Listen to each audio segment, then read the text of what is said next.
हर mutual fund house के पास एक flagship scheme जरूर होती है। ये वो हीरो फंड्स होते हैं जिनकी परफॉर्मेंस इन्वेस्टर्स को अट्रैक्ट करती है और इसके चलते फंड हाउस की ब्रांड वैल्यू और रेप्यूटेशन बनती है। For example Parag Parikh flexi cap fund, इस स्कीम ने पीपीफैस म्यूचुअल फंड का नाम एस्टैब्लिश किया। इसके चलते इन्वेस्टर्स अब फंड हाउस की दूसरी स्कीम्स में भी ट्रस्ट के साथ इन्वेस्ट करते हैं।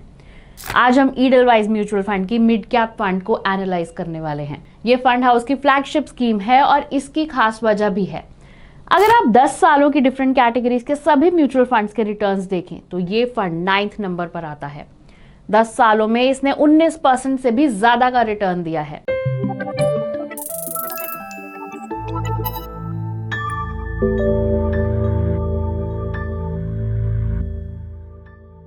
ईटी मनी के हिंदी यूट्यूब चैनल में आपका स्वागत है, जहां हम इन्वेस्टिंग और पर्सनल फाइनेंस के टॉपिक्स को डिटेल में डिस्कस करते हैं।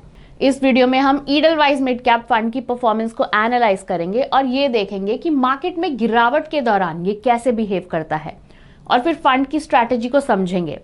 इसमें काफी डेटा और इंटरेस्टिंग इंसाइट्स हैं, तो वीडियो को एंड तक जरूर देखें।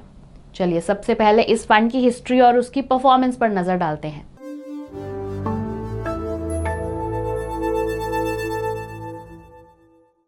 ईडलवाइज मिड कैप फंड पिछले 16 सालों में 2 बड़े ट्रांसफॉर्मेशन से गुजरा है। इसे 2007 में JP Morgan India mid and small cap fund के नाम से लॉन्च किया गया था। 2016 में ईडलवाइज म्यूचुअल फंड ने जेपी मॉर्गन के इंडियन म्यूचुअल फंड बिजनेस को एक्वायर कर लिया। इसके बाद इस फंड को ईडलवाइज इमर्जिंग लीडर्स फंड के साथ मर्ज कर दिया गया और इसका नाम बदलकर Edelweiss mid and small cap fund रखा गया। 2018 में सेबी के म्यूचुअल फंड्स को रिकैटेगराइज करने के बाद इस स्कीम का मैंडेट बदला गया और इसका नाम ईडलवाइज मिड कैप फंड रख दिया गया। इसके बाद से इसकी परफॉर्मेंस में जबरदस्त इंप्रूवमेंट देखने को मिला है। आइए अब फंड के परफॉर्मेंस पर नजर डालते हैं, जिसकी शुरुआत हम ट्रेलिंग रिटर्न्स के साथ कर रहे हैं। अगर हम ट्रेलिंग रिटर्न्स देखें तो ये फंड 1 साल, 3 साल और 10 साल के सभी टाइम फ्रेम्स में बेंचमार्क और कैटेगरी एवरेज से बेटर परफॉर्म कर रहा है। पिछले 7 सालों में इस फंड ने 19% से भी ज्यादा के रिटर्न्स दिए हैं, जो एक डिसेंट लॉन्ग टर्म परफॉर्मेंस है। लेकिन ज्यादातर लोग एसआईपी के जरिए इन्वेस्ट करते हैं, तो चलिए एसआईपी परफॉर्मेंस पर नजर डालते हैं। ईडलवाइज मिड कैप फंड के 10 सालों के एसआईपी रिटर्न्स 22.6% है। मतलब अगर आपने हर महीने 10,000 रुपए की एसआईपी की होती तो आज वो करीब 39 लाख के आसपास हो जाते। वहीं दूसरी तरफ निफ्टी मिड कैप 150 इंडेक्स में यही एसआईपी आपको 21.77% के रिटर्न्स देती। एसआईपीज और ट्रेलिंग रिटर्न्स कई बार इन्वेस्टर्स को मिसलीड कर सकते हैं। ऐसा हो सकता है कि फंड ने 2 या 3 साल में बहुत अच्छा परफॉर्म किया हो, जिससे टोटल रिटर्न बढ़ गया हो। इसलिए हमने चेक किया कि इस फंड ने पिछले 10 सालों में हर साल कैसा परफॉर्म किया है। तो 2014 से 2018 के बीच फंड की परफॉर्मेंस मिक्स्ड रही। इन 5 सालों में ये बेंचमार्क और कैटेगरी एवरेज को सिर्फ 2 बार बीट कर पाया। लेकिन 2019 से ये फंड हर साल कंसिस्टेंटली अच्छा परफॉर्म कर रहा है। पिछले 5 सालों में इसने 4 बार बेंचमार्क को बीट किया है। 2024 में भी इसने अपना आउट परफॉर्मेंस मेंटेन रखा। आइए अब परफॉर्मेंस की कंसिस्टेंसी को चेक करने के लिए रोलिंग रिटर्न्स को देखते हैं। इसके लिए हमने 2014 से 2024 के बीच फंड के 7 ईयर रोलिंग रिटर्न्स को देखा। इस दौरान फंड का एवरेज रोलिंग रिटर्न 18.7% रहा। वहीं बेंचमार्क का एवरेज रिटर्न 16.83% और कैटेगरी का एवरेज रिटर्न 16.7% रहा।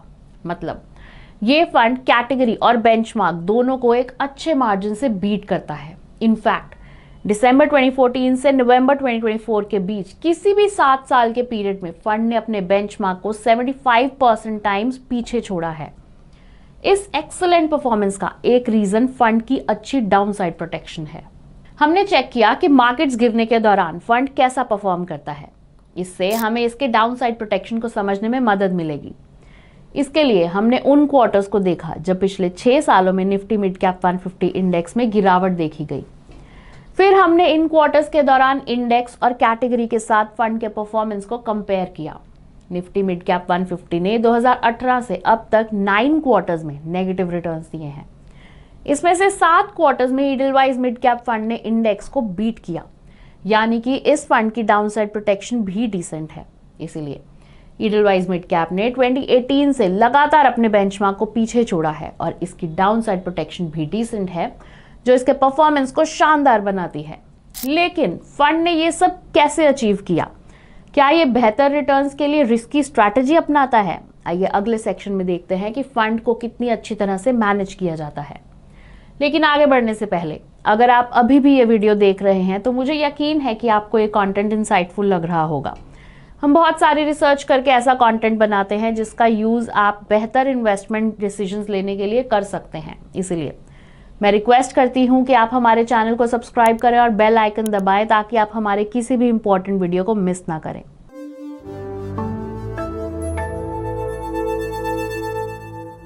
फंड मैनेजर त्रिदीप भट्टाचार्य अक्टूबर 2021 से इस फंड को मैनेज कर रहे हैं। वो फंड हाउस के चीफ इन्वेस्टमेंट ऑफिसर भी हैं। भट्टाचार्य के पास पोर्टफोलियो मैनेजमेंट और रिसर्च एनालिस्ट के रूप में 14 साल से ज्यादा का एक्सपीरियंस है। ईडलवाइज मिड कैप में उनके पास स्टॉक्स का डाइवर्सिफाइड पोर्टफोलियो है।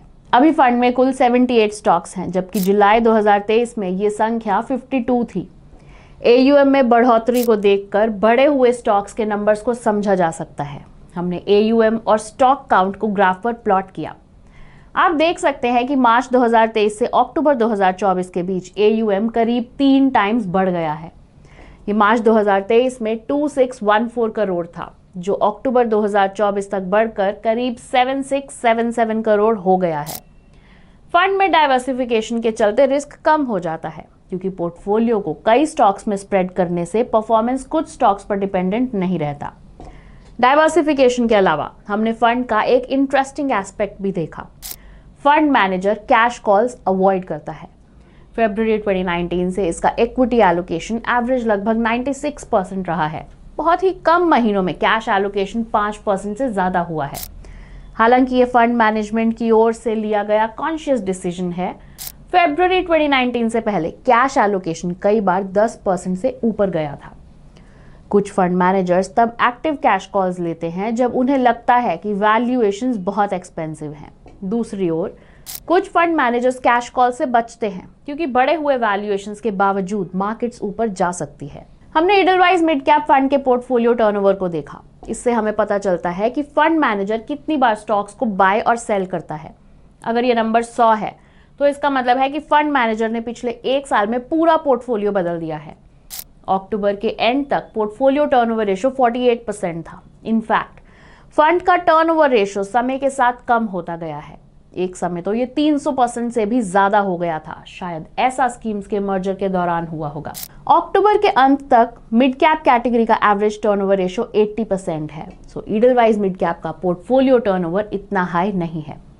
फंड ने कई स्टॉक्स को कम से कम 7 सालों तक होल्ड किया है। For example solar industries, JK cement और Cholamandalam investment and finance company 8 साल से पोर्टफोलियो में है। फंड मैनेजर अच्छी इन्वेस्टमेंट अपॉर्चुनिटीज की तलाश में लार्ज और स्मॉल कैप स्पेस में इन्वेस्ट करने से पीछे नहीं हटते।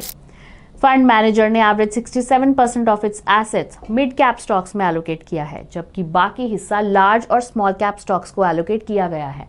इनफैक्ट फंड मैनेजर ने हाल के महीनों में मिड और स्मॉल कैप स्टॉक्स में ऑलमोस्ट इक्वली मनी एलोकेट किया है। फाइनली आइए उन टॉप 5 सेक्टर्स पर नजर डालें जिनमें फंड ने इन्वेस्ट किया है। इससे हमें पता चलेगा कि क्या फंड कॉन्ट्रेरियन कॉल्स करता है या नहीं। फाइनेंस इस फंड का टॉप सेक्टर है, जिसमें इसका 13.39% एलोकेशन है।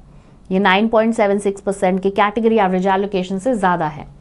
इससे पता चलता है कि ये फंड हर्ड मेंटालिटी को फॉलो नहीं करता और अपने कन्विक्शन के अकॉर्डिंग चलता है। इसके साथ ही हम अपने वीडियो के फाइनल पार्ट पर पहुंच गए हैं।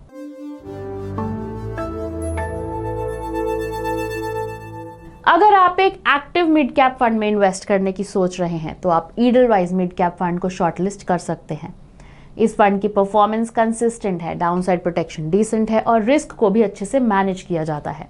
इसके साथ ही अब तक स्टॉक सिलेक्शन फंड मैनेजर के फेवर में काम कर रहा है। अगर आप ईडलवाइज मिड कैप को इसके कंपेटिटर्स जैसे HDFC, कोटक और निपॉन मिड कैप फंड से कंपेयर करना चाहते हैं तो हमारे कंपैरिजन वीडियो का लिंक डिस्क्रिप्शन में दिया गया है। इसी के साथ हम इस वीडियो के एंड पर आ गए हैं। अगर वीडियो अच्छा लगा हो तो इसे लाइक और कमेंट सेक्शन में बताएं कि आप किस टॉपिक पर वीडियो देखना चाहते हैं। चैनल को सब्सक्राइब जरूर करें और बेल आइकन दबाना ना भूलें ताकि हमारे आने वाले वीडियो आप मिस ना करें। Mutual fund investments are subject to market risks. Read all scheme related documents carefully.